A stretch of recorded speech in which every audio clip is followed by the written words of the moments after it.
Hoy vamos a ver el capítulo 3, La Nación. Esta es una introducción, es una breve introducción al tema. El capítulo es breve, pero como todos los capítulos necesita de la lectura por parte de ustedes para comprenderlo mejor.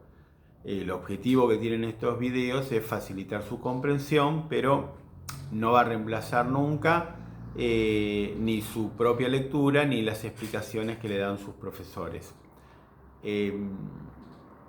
El término nación tiene varios significados, no tanto como los que tiene Estado, pero tiene varios significados. Y también como en la cuestión del Estado tenemos la dificultad vinculada con el propósito de los estados de confundir Estado y nación. Luego vamos a ver a lo largo del capítulo por qué se da esta circunstancia. Pero tenemos dificultades iniciales en su definición. Y estas dificultades se relacionan no solo porque hay varios significados, como se mencionan, no solo porque son equívocos y contradictorios estos significados entre sí, sino también porque hay un intento deliberado por mezclar dos cuestiones distintas, dos realidades distintas, como son el Estado y la nación. Se han intentado distintas definiciones con respecto a la nación. Históricamente, una de las primeras que surge es aquella que identifica a la nación con un origen racial, con un único origen racial. Es decir, que la nación estaría integrada por aquellos individuos que tienen un origen racial en común. Esto fue muy usado hasta por lo menos el fin de la Segunda Guerra Mundial, y desde este punto de vista conformarían una nación aquellas personas que tienen ese mismo origen racial, o sea, los descendientes de los primeros habitantes de Alemania, de Francia, de Inglaterra o de donde fuera. Más allá de que, como vamos a ver, no es sencillo, se usó mucho con consecuencias un poco complicadas, porque lo que trae en principio esta utilización del concepto de nacionalidad es una suerte de aislamiento, por lo menos, y en algunos casos xenofobia, hacia los extranjeros que viven en el país, aquellos que tienen un color de piel distinto o que responden a otro origen simplemente.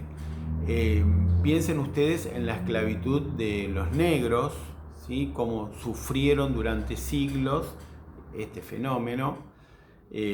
Piensen que recién hacia 1890 termina la esclavitud en Cuba, 1888 en Brasil, 1875 en los Estados Unidos, 1853 en la Argentina, porque si bien en 1813 se decretó la libertad de vientres, recién la Constitución en 1853 prohíbe la esclavitud y a partir de ahí no hay esclavos en la Argentina.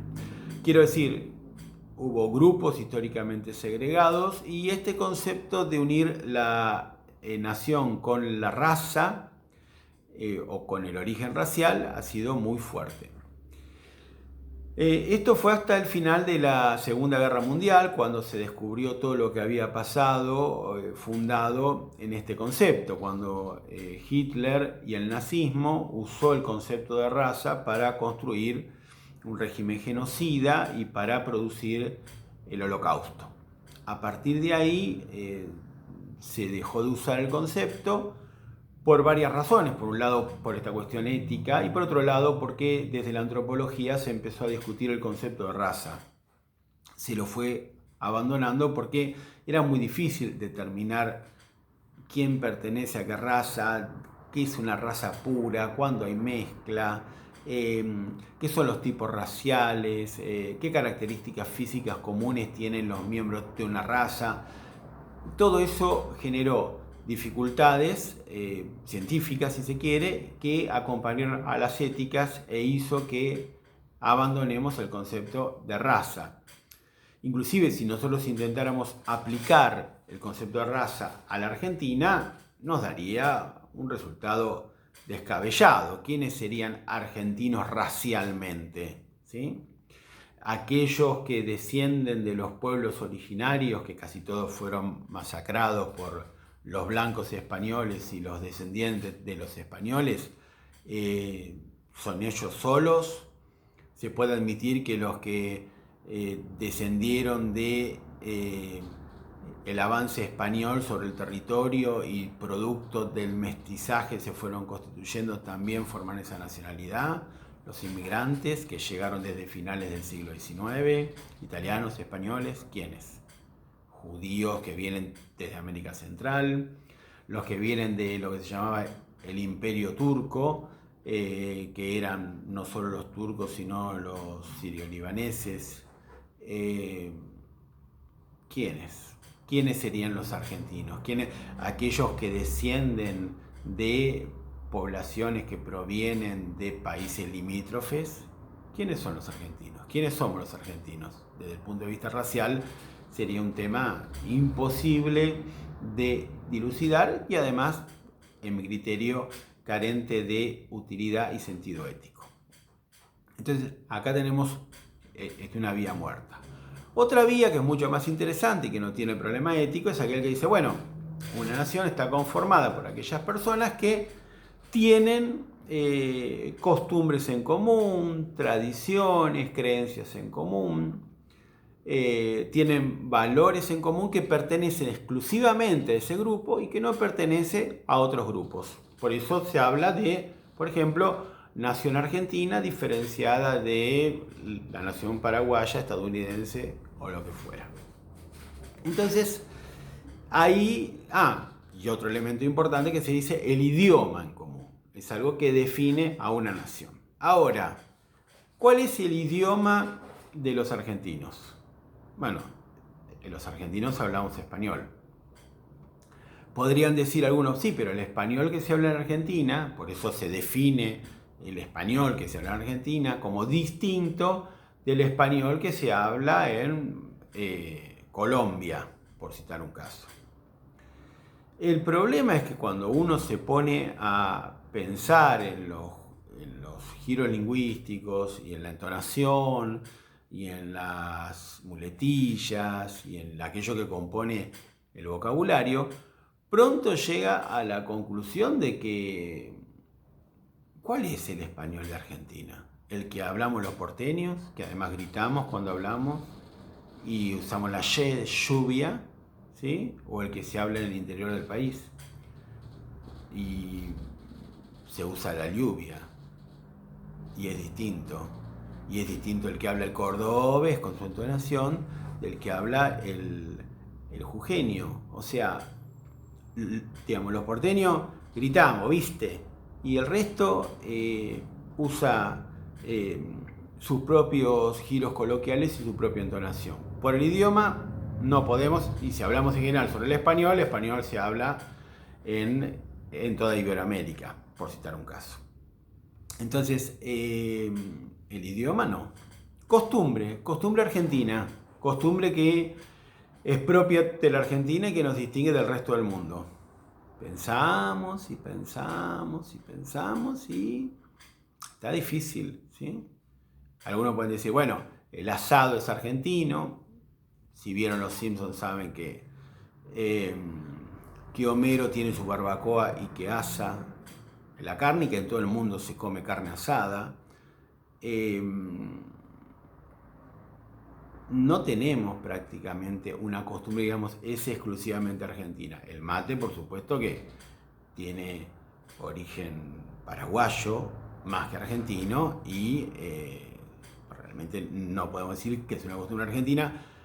Además, considerando que el mate es consumido, por ejemplo, en Siria, entonces formaríamos una nación sirio-argentina.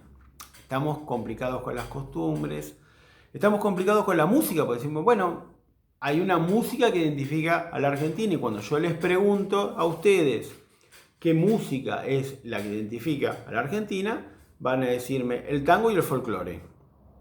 Y acá tengo un problema, porque yo les digo, pero ustedes escuchan tango y folclore, y siempre en un grupo numeroso como los que habitan en el ciclo básico, sale uno y dice, sí, yo escucho tango. O yo bailo tango. Yo integro un ballet de danzas folclóricas. Bueno, uno. Pero, ¿qué escuchamos nosotros en nuestra casa? Cualquier cosa. Pero muy raro que escuchemos tango.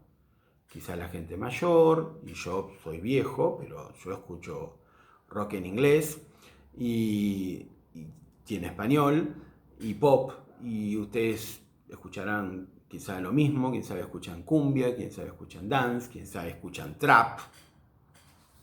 Y entonces como hábito no existe. Sin embargo, y acá lo señalamos, el Estado argentino tiende a señalar, a indicar que la música argentina es el folclore y el tango. Y ahí no tenemos costumbre. Está difícil. ¿Qué tenemos como elemento definitorio de la nacionalidad? Bueno, que todos cantamos el himno, que todos sentimos respeto hacia la bandera, que tenemos una cierta historia. Hasta ahí llegamos. Esto lo vamos a retomar después. Coincidimos en que esos elementos sí forman parte de la nacionalidad argentina. La bandera, el himno, todo eso forma parte de la nación argentina y es algo que identifica a un grupo numeroso de personas. Hay una tercera definición que es la que identifica a la nación con un sentimiento. Es una cuestión subjetiva. Aquel que se siente argentino, por ejemplo, formará parte de la nación argentina y aquel que no lo sienta, no. El problema que tiene justamente la definición es que es imposible saber quién forma parte de la nación, pues es un elemento subjetivo, y siendo un elemento subjetivo variará. En algún momento las personas se sentirán argentinas y en otras etapas de su vida no se sentirán argentinas. Es imposible saberlo. Entonces, tenemos tres definiciones, dos que están en vida muerta, la de la raza y la del sentimiento subjetivo, la segunda que estamos discutiendo por lo de la costumbre. Ahora, cuando nosotros decimos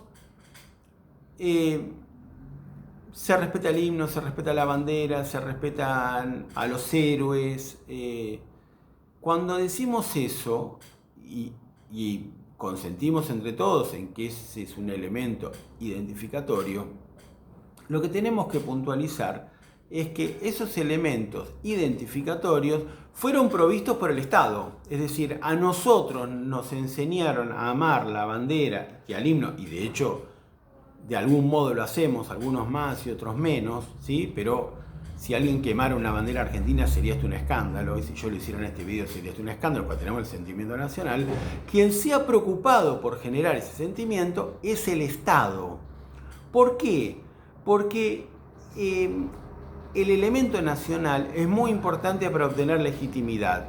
Le confiere al Estado un elemento, si se quiere, sagrado, mágico, que justifica una dominación.